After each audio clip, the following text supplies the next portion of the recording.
بسم اللہ الرحمن الرحیم۔ کسی مسلمان کا دل دکانا، کسی بھی مسلمان کا یہ کبیرہ گناہ ہے۔ لوگ سمجھتے نہیں ہیں، لوگ سمجھتے ہیں کہ کبیرہ گناہ یہ ہوتا ہے کہ شراب پینا، زنا کرنا، العیاذ باللہ، یہ کبیرہ گناہ ہوتا ہے۔ حالانکہ کسی کو تکلیف دینا، کسی کی دل آزاری کرنا، کسی کے دل کو تکلیف پہنچانا،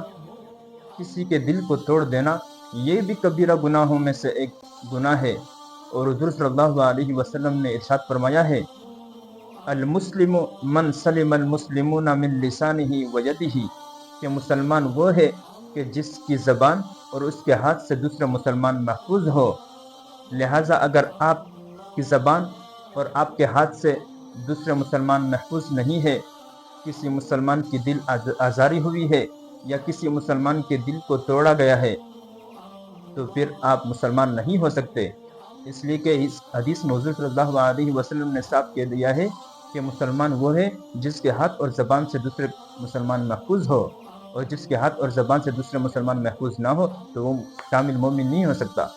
اس لیے کسی بھی مسلمان کو تکلیف پہنچانے سے ہمیشہ پرہیز کرنا چاہیے، ہمیشہ یہی خیال رہے کہ کسی بھی مسلمان کو تکلیف نہ ہو،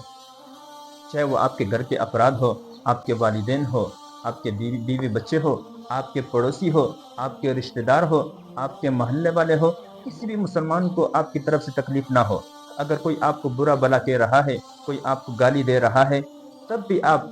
کی کوشش یہی ہو کہ ان کو جواب نہ دیا جائے بلکہ اس پر صبر کیا جائے، تو انشاءاللہ اس صبر کے بدلے اللہ تعالیٰ آپ کے لیے آگے آسانیاں بھی کریں گے، اور پریشانیاں وغیرہ، مصیبتیں اور تکالیف، یہ بھی اللہ تعالیٰ آپ کے دور کریں گے۔ اس لیے کوشش یہی کرنی چاہیے کہ آپ کی وجہ سے کسی مسلمان کو تکلیف نہ ہو۔